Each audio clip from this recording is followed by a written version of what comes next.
and keeps his clothes with himself, that he may not go naked and be shamefully exposed. So you see, precious people, that there will be no notice, there will be no announcement.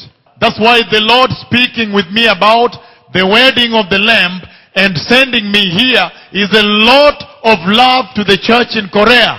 He has loved this church of Christ in Korea, because he says he will come like a thief.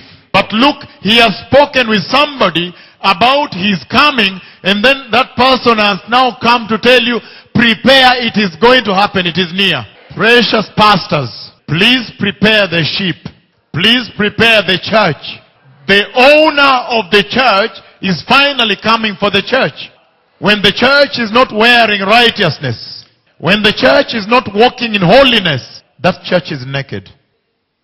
I want to share a second conversation because of time. Then the Lord visited with me again in a very mighty way to talk about the coming of the Messiah.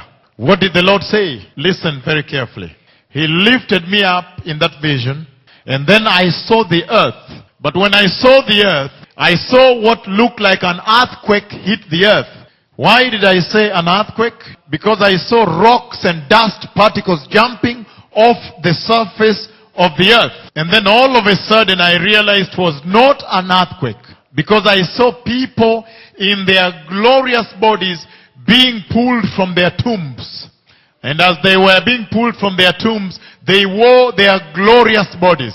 They were taken up and heaven opened, and they joined the Lord into heaven, and heaven closed. And then the voice of the Lord said, and the majority have remained in the dust of the earth.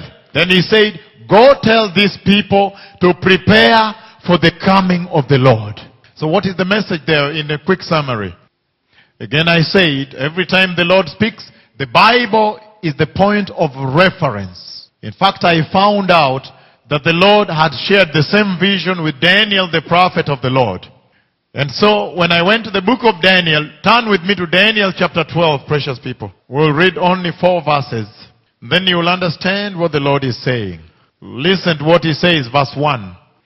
He says, at that time, Michael, the great prince who protects your people, will arise. There will be a time of distress such as has not happened from the beginning of the nations until then. But at that time, your people, everyone whose name is found written in the book, will be delivered. I want to focus on me now so I may explain this, precious people. When the Lord showed the rapture to Daniel, we all know, you are all servants of the Lord, you know that Daniel is an end-time prophet. I am hoping that all of you are aware in the same level now that Daniel is an end-time prophet. That's why he was seeing then what was coming to happen now. But it's amazing that when the Lord showed Daniel the coming of the Messiah in the rapture to take away the church, Daniel first saw the dispensation of distress that would consume the nations. And I want to talk a little bit about these distresses here. Look at the tremendous global financial distress that has ensued right now. And we know that this is just a preamble of the financial distress that will take place in the tribulation. This is just a little glimpse of what happens inside the tribulation. But it is totally incredible that when Daniel sees the distress that he sees comes right before verse 2. In verse 2, Daniel sees the church being taken up. But before we go to verse 2, listen to this. It was 19th of August, 19th August 2008, when the Lord visited with me in a very tremendous way. And in that vision, he lifted me up, and I found myself standing before the throne of God. And the mountain, the glory covered the throne. It was like a mountain of glory. The glory covered the throne. It was like a mountain of glory.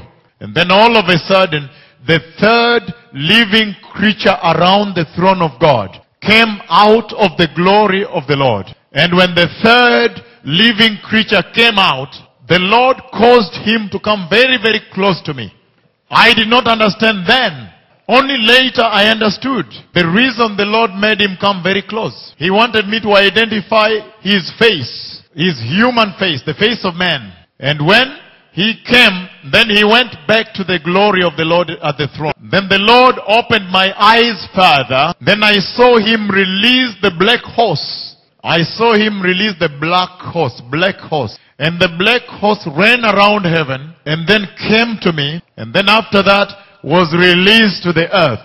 And I saw the black horse running all over the earth. And then when I woke up from that mighty visitation, August 19th, 2008, when I woke up from that visitation, I went to the Bible to find out what is this the Lord is saying. We will share the details when I discuss the prophecy of the 4 apocalyptic horsemen next time when I visit your country.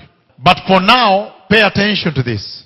The black horse, I went to a big meeting on August 23rd. It was Saturday, 2008. More than 2 million people gathered in one place. 1 million is a lot of people. Even the sound system cannot reach them. 2 million is overwhelming. Shuts down the town, shuts down the city. But anyhow, in that meeting of August 23rd, 2008, immediately after the visitation of August 19th, I stood before the multitude. Then I said, I see a global economic crisis coming to the earth. And I said, I also see a global famine coming to the earth. And then I went away. But come August, we were doing a mighty revival in Toronto, Canada. Less than 2 months, on October 7th, 2008, all the global financial markets crashed. The markets collapsed. And the global economic crisis began. And that's why you see the G8, G20, many presidents are meeting, many nations are struggling to make sure that they fight this. This is one of the biggest prophecies I've ever given that literally affected all nations of the earth, all. And now they are saying that this distress might come back. There is fear that the recession might come back. Millions lost their jobs. Many companies have shut down. Many nations like Greece, Portugal, and Spain, they are running into serious debt. Even Japan was saying that if they don't do something now, there are going to be another Greece. Look at the economic distress. These are some of the distresses Daniel was talking about. Look at the Haiti earthquake, where more than 300 dead bodies are rotting. We are rotting there. More than 300,000 dead bodies until the whole earth was shocked. The buildings fell on some people on the waist, and this part on was still alive. It was such a distress that the whole earth was shocked. And many other distresses of the day. These are some of the distresses Daniel was talking about. But if you go to Daniel chapter 12 verse 2, he says, multitudes who sleep in the dust will awake, some to everlasting life, and others to shame and everlasting contempt. Daniel now sees the rapture of the church. After seeing the distress, Daniel now sees the coming of the Messiah. And he sees the same vision the Lord shows me. When those who were asleep in the dust of the earth, they now wake up in their glorious bodies, they are taken into heaven. But listen, precious people. In verse 3 it says, those who are wise will shine like the brightness of the heavens, and those who lead men into righteousness like the stars forever and ever. So what is the message the Lord has sent me with to the pastors of Seoul?